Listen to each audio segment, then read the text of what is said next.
Hello everyone. So in this video I'm going to be looking at the problems from chapter 34, and the first one is problem 8. So here we have a light of wavelength 680 nanometers that falls on two slits and produces an interference pattern in which the third order bright fringe is 38 millimeters from the center of fringe on the screen, that is 2.6 meters away, and they're asking for the separation of the two slits. Right? Okay, so here we have interference. This is problem 8.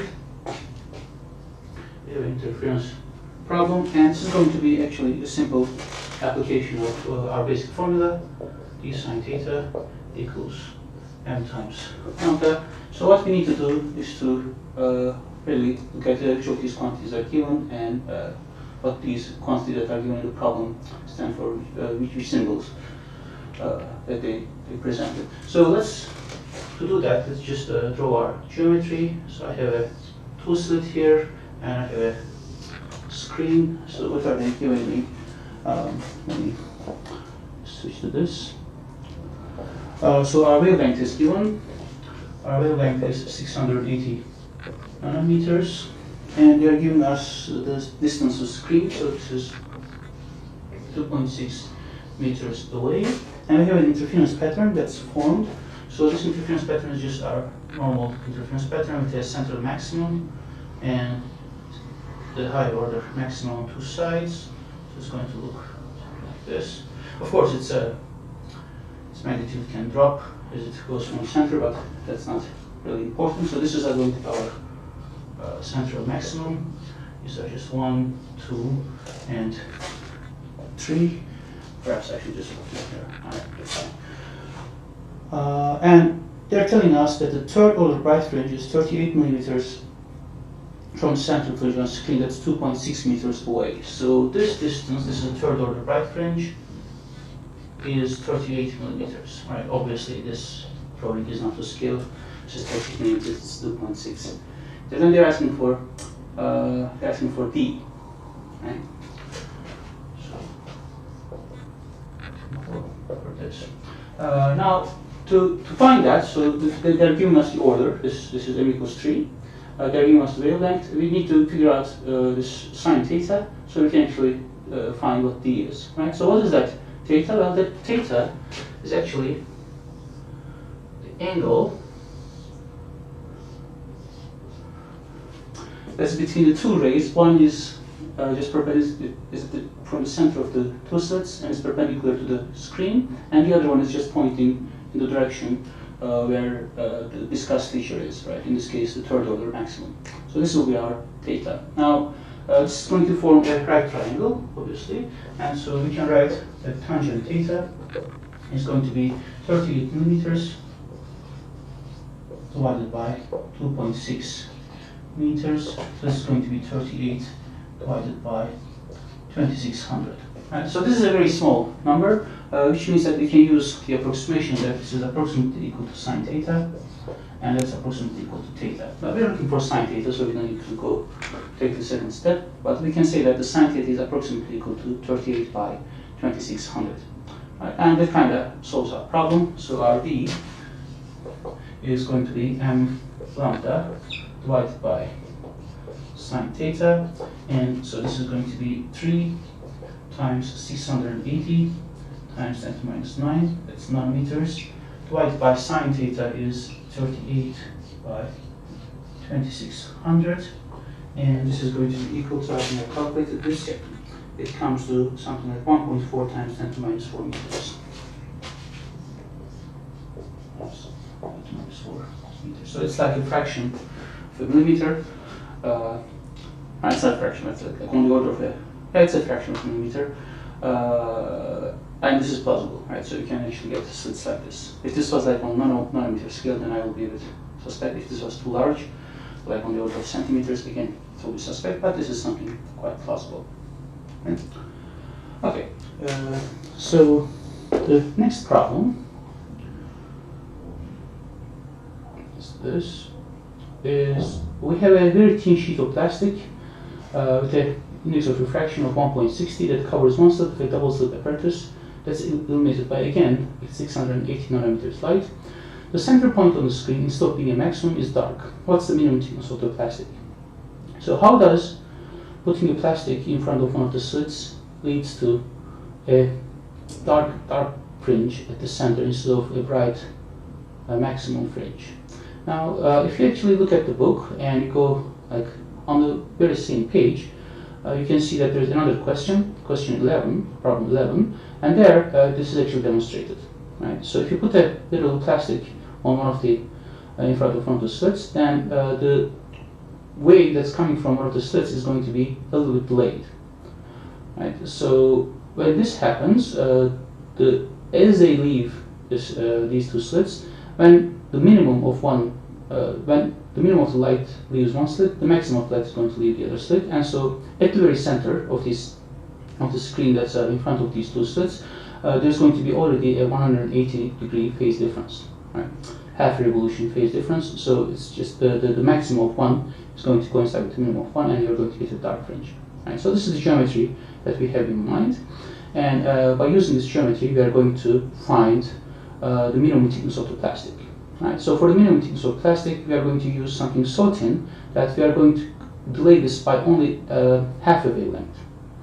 Right, if you make this thicker, then the delay is going to be larger. Then you can get the same situation for 1.5 wavelength delay, or 2.5 wavelength delay, or 3.5 wavelength delay, and so on and so forth.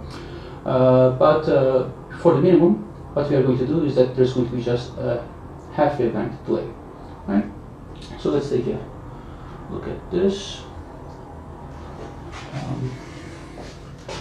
So first erase this, and I'm not going to draw the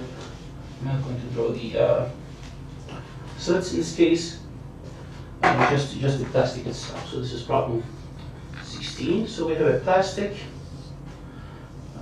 of some thickness, let's say L. Right? So normally we are going to have some number of wavelengths of light that fits into this. And when we have the plastic, because it's refractive, the wavelength is going to get shorter, or if you want, the light is going to get slower, and light is going to be a bit compressed, right? So something like that. And this is not supposed to be accurate or anything like that, but here, our L is going to be some number times the wavelength of the original wavelength of the light, and the same length L. And we have the plastic is going to be P plus a half modified wavelength of the light. Right? So we are going to actually fit an additional half wavelength of light into this plastic.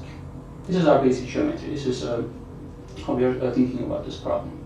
Right? And these two are obviously equal to each other, and we are required to find this L. And I think everything else is given.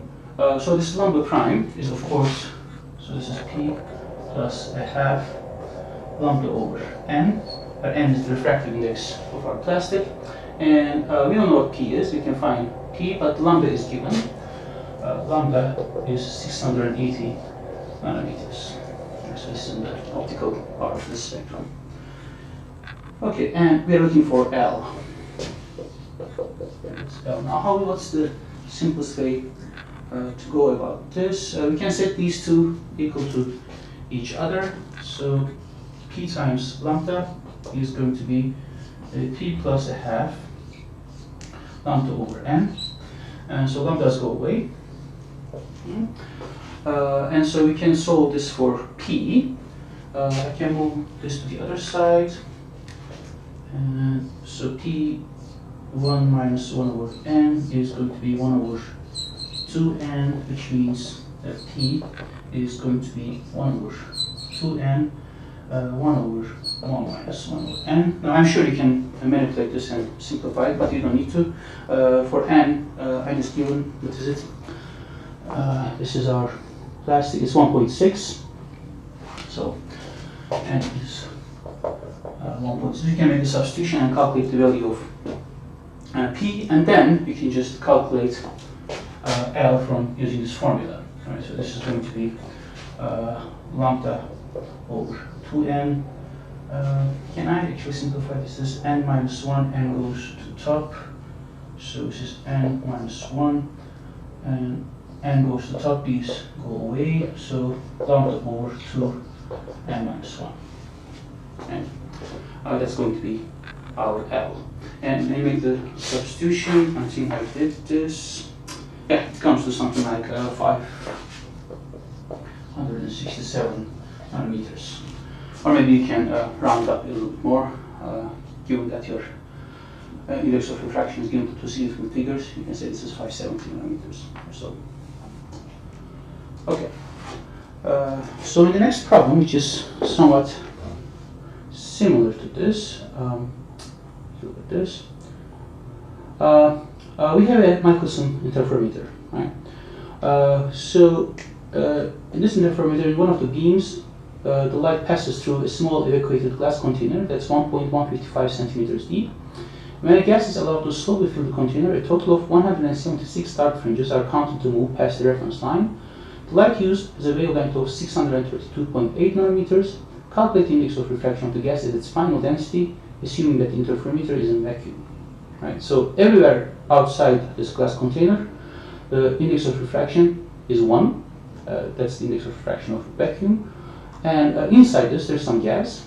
And so we are going to figure out its index of refraction. So I actually did something similar in high school, but it was somewhat the opposite situation. So this was done in the physics laboratory where there was air everywhere, but you would produce a vacuum inside the glass container, and then you would slowly let it fill with the ambient air, and again you would see some dark fringes just pass the central point, basically, that you would have a large number of fringes pass a reference line close to the central point.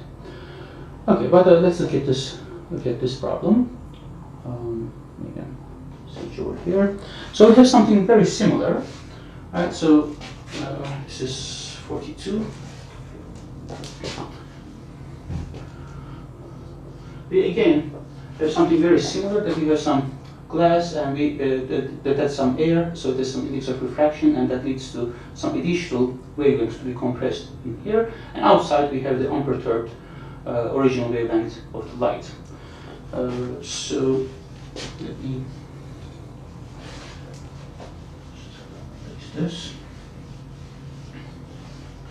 And this time they are actually giving us the thickness of the plastic.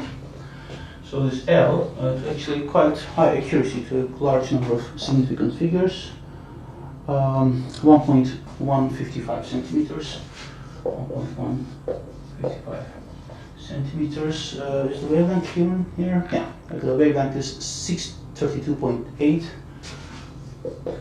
632.8 nanometers. So that sounds like this is coming from a laser. And we have additional 176 dark fringes as we slowly fill this chamber. So we are going to compress an additional 176 wavelengths of light into this distance. Okay, so I can write the similar equations that I did for the previous question. So for this unperturbed, I'm going to have some p number of wavelengths. By the way, this p is not necessarily an integer, as you have seen in the previous question. I forgot to mention it there. And then when you fill it with this gas, you're going to have T plus 176 times lambda prime, right? And that is, of course, T plus 176 lambda over n. Okay? And here they're asking for n. Now, one big difference, not big difference, but one important difference that you have to see here, that because this is an interferometer, because we're looking at the interferometer, the light that is going to pass through this chamber twice. Right? One on its way to the mirror over here, and then one on its way back. So this, actually we are not compressing 176 additional wavelengths into this distance, but twice this distance, because we covered this distance twice. So what we need to do is to take this twice the distance. Right? So this is something important to see when you make this experiment. If you don't take this into account, you're going to find some wrong number. Right? It's going to be off by a factor of 2. Yeah? Or 1 minus the number you're looking is going to be off by a factor of 2. Right? Calculate the index of refraction. So how do we go about this? Again, let's take a look at this. So we can easily calculate P from here, and we can solve this for n. I think that's the easiest way. So if I write this for n, so n is going to be P plus 176 lambda over 2L, but P is 2L by lambda, so this is 2L by lambda plus 176 times lambda divided by 2L. Right. It didn't simplify as much as I hoped it would, but this is going to be, so this 2L, 2L plus 176 lambda by 2L, this is 1 plus 176 lambda by 2L. Okay, so it's just something I would expect. So you're filling this with air, right? And so what you, the index of refraction of that whatever gas you're filling this with is going to be very close to 1, but slightly larger than 1, right? And this is what we are going to get. So this is of order nanometers. When you multiply it by centimeter 100 or so, you're going to get something like micrometers, and this is of order centimeters, so you're going to get some very small number, right? And in fact, I did make this calculation, and what did I get? I didn't, but you can look this up, I suppose. I thought I did, but you can carry. But this is what you would expect, right? And as I said, if you don't take this 2 into account, then the number you're calculating, or 1 minus the number you're calculating, is going to be off by a factor of 2, right? As I said at the very beginning.